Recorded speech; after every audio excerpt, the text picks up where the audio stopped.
When Tom Forrester received his redundancy money, he started mixing industrial detergents in a backstreet workshop. Joe Schoen decided to make and sell garden gnomes.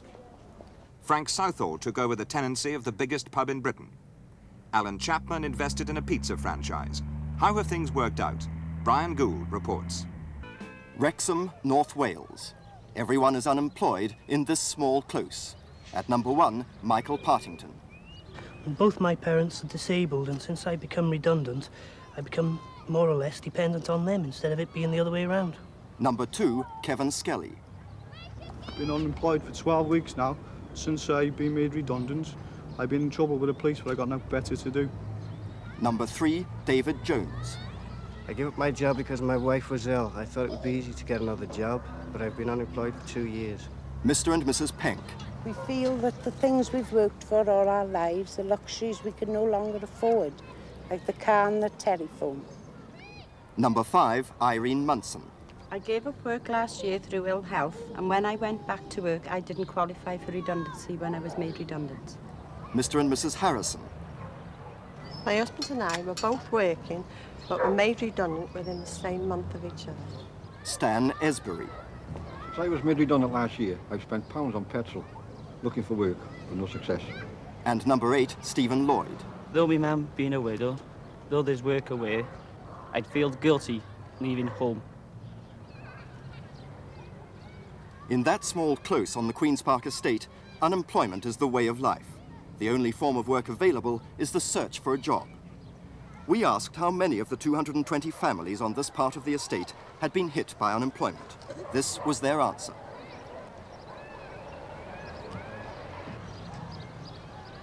"45 families, double that number of people, came out of their houses. Unemployment locally is already high at 18%, but on this estate it's even higher. These people see themselves as being quite literally redundant in today's Britain. But many of them aren't redundant in the sense that would qualify them for redundancy pay. That's only for the fortunate few. For 260 workers at Whitbread's brewery in Luton, a payday with a difference. Today's cheques will be their last, a payoff for the loss of their jobs. The average settlement here is close to £10,000, 5 times the national average. All the best. Cheers, Peter. That's 91. Right, and there you are. And that's all there is to it? That's all there is to it. Haven't got your identity. So what do people do when they lose their jobs, but suddenly find they have substantial redundancy money? 3 years ago, when he was made redundant at Shelton Steelworks, we visited the desolate site where he planned a dream house. But when I've got the slab down, that is the concrete raft, and I've done the building, and I expect to start in March and finish by September, that time. And when I've got my lawns down and my trees, it will look real delightful. Your Shangri-La? My Shangri-La, yes. Last week, he moved into his new bungalow. How much of his capital had it taken? It's took everything. I've got nothing at all left, and I've bodied £8,000 off the bank. So all your redundancy pay is gone? That's exactly, everything's gone. Of course, I've got it in bricks and mortar. It's there, you see. Was there a particular moment when you suddenly realised that your dream had been fulfilled? Yes, I was one Saturday afternoon when it was cold. I'd put the ladders on the roof and I'd put the chimney pot on, you know. And I looked across the valley, and I thought, well, I've made my Shangri-La now. Of this group from the Queen's Park estate, just under half lost their jobs for reasons other than redundancy, so they got nothing. Nearly a third were made redundant but didn't qualify for redundancy pay, so no payout for them either. Of the rest, almost all received only small sums of under £2,000. Only one man got more. He's one of only 4%, £160,000 a year. Of that fortunate few, some seek a fresh start. The Swan at Yardley in Birmingham, claimed to be the biggest pub in Europe. The board still proclaims the name of the licensee, but the pub's paying customers have long since departed. And with them went Frank's hopes for the future. How did he feel now to return and see the Swan in this condition? I feel terribly sad, terribly sad. To come back on this site after a couple of months and seeing the graffiti on the walls and broken glass on the car park. When Frank's employers closed the catering department he had run for 17 years, he decided to stick to the business he knew best. Yes, I carried on my own account, but I required a base to work from for technical reasons within the trade. And the Swan, to me, seemed the ideal house. So I felt that by tying the two together, we may have some sort of a healthy business. But the two businesses taken separately were loss-making. How did you set about financing what was necessary to invest in them to turn them round? Well, of course, the size of the operation, my redundancy, which was relatively small, that only went as a bond with the company. So I put up my house and used it for collateral to go in. And actually, this was one of the first major faults, lack of capital, that I ran into. What sort of help and support did you get from your former employers, who of course are also the owners of this pub?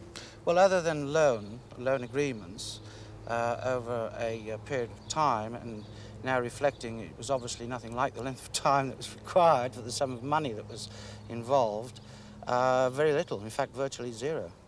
And what was the eventual outcome of the operation? Well,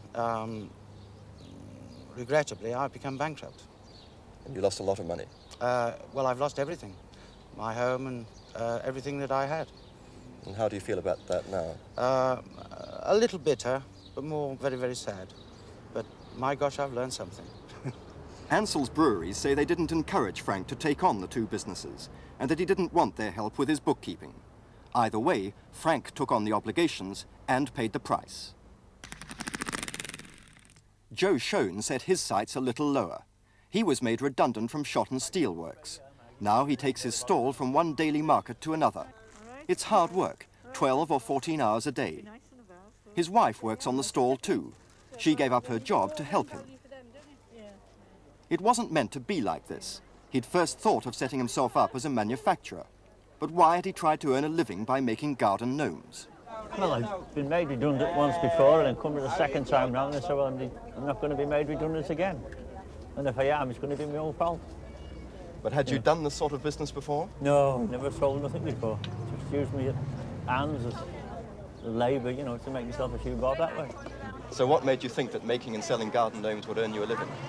Well, I went round the garden centres and that, and I wanted something myself, basically, you know, but I went round the garden centres and there was none up for sale, so I thought, well, there must be a market for them. So then I sort of took it from there and started making myself, but they didn't materialise at all, they just fell by the wayside, you know. So it hasn't turned out very successfully? No, no. How much money do you think you've put into it and possibly lost? Oh, I don't know. Most of it would be redundancy money's gone through trying. Was it a disappointment to you when the gnomes didn't sell? No. Well, I sold some, but I initially knew they wouldn't take off. Have you got a lot of gnomes left now that you can't sell? No, not a lot, no. I've got a lot of broken ones which I've got fed up with and chucked them about. They've been in and out of the van that many times, they got dropped. Like you see this morning, one got broke, didn't it, when we were setting up?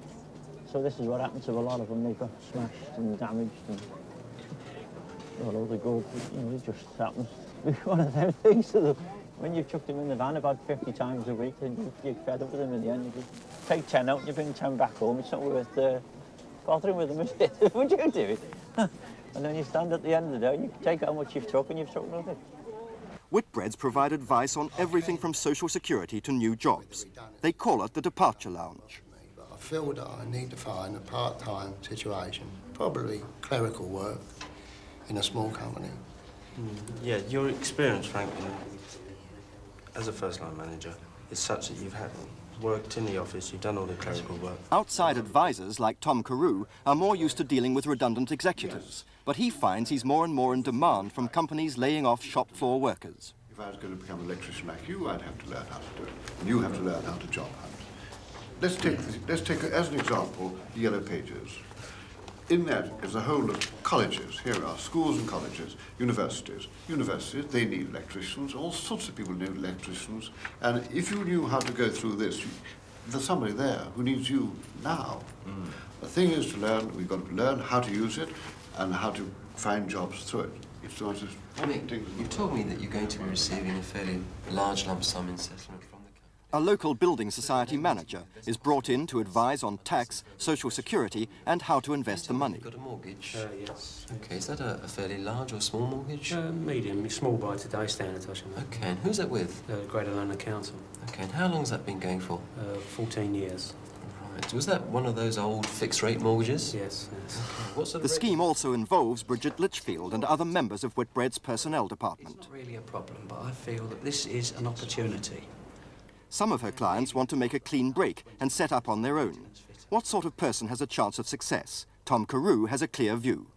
He first must be mean. If he's not mean and not selfish and not slightly gritty, forget it. If he's a nice lad, forget it. If he's got brilliant ideas, forget it, unless his wife is mean or someone around him is mean. But the meanness is the essence of it all. And generals don't make good, but corporals do. It doesn't, I mean, this is really one of the differences at the lower orders. So when we're talking about hourly paid people, they're often more suitable for setting up businesses. Tom Forrester used his $4,500 to launch himself into the world of big business. This is the home of a would-be giant in the market for industrial detergents, dominated by the multinationals, DuPont, ICI, Unilever. The name of the new industrial power, Universal Chemical Products. It was Tom's son Peter who spotted the opportunity and who had the brainwave of combining his expertise with his father's redundancy pay. Basically, I was already selling the same products that we're manufacturing now, but I worked for other companies and saw that they had multi-million-pound setups, but you could see that the process really didn't... You didn't have to have all that type of equipment to make the end product, in other words, and so we basically got in touch with a lot of the large manufacturers of raw materials.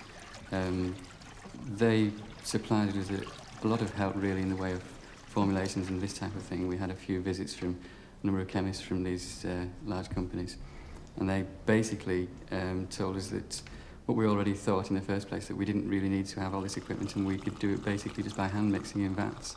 And that's really how we just set up.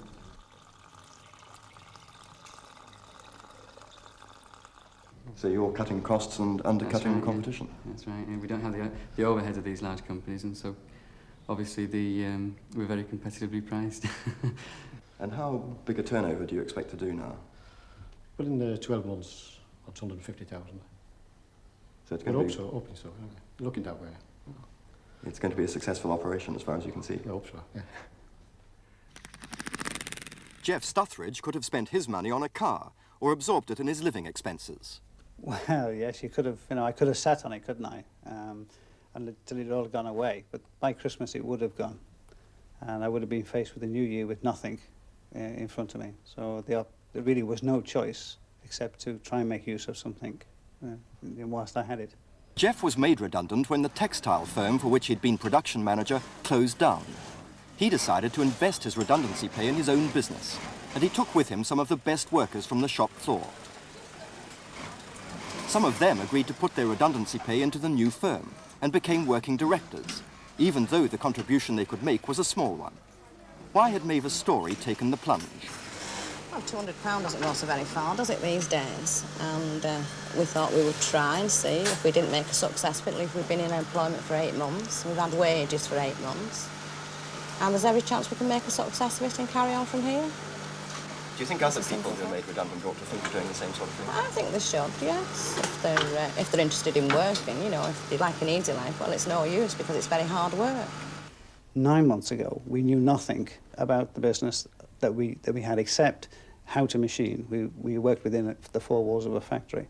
Whereas now we've learnt an awful lot about what our customers want, what the market is working towards, etc. And hopefully with the miniskirt coming in now, everyone's going to change their wardrobe, so let's get in on this one as well. The steelworks at Shotton employed 10,500 men, but 8,000 of those jobs have gone. Redundancy pay averaging £8,000 has helped to ease the burden of a cruelly long and often fruitless search for new jobs, but it's opened new doors for only a few. David Jones might have had nothing else to do but tend his dahlias. Brian Hogg could have decorated his house. And Ken Jones could have coached the youth team at his rugby club. Instead, they applied for the franchise for a new independent radio station. The IBA was clearly impressed that redundant steelworkers had grabbed the initiative. They won the franchise. Oh, I think you won't have They'd any all trouble. been on a course at the North East Wales Institute for Higher Education. Their tutor was Harold Martin, soon to become managing director of the new company. He had suggested they might pool their redundancy pay in a joint business venture, and the franchise advertisement came at just the right time. Now they must make the idea work, and that means acquiring and converting a disused church school into new studios and headquarters. Pretty well vandalised, isn't it? I think it's fine, actually. That's one of the problems with funding buildings, getting sufficient height in. But you have no problem here.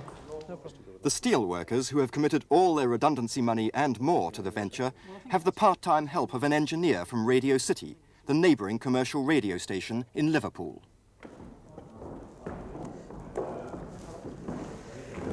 I think this is the best bet for your production studios, actually, for your two self-up DJ studios.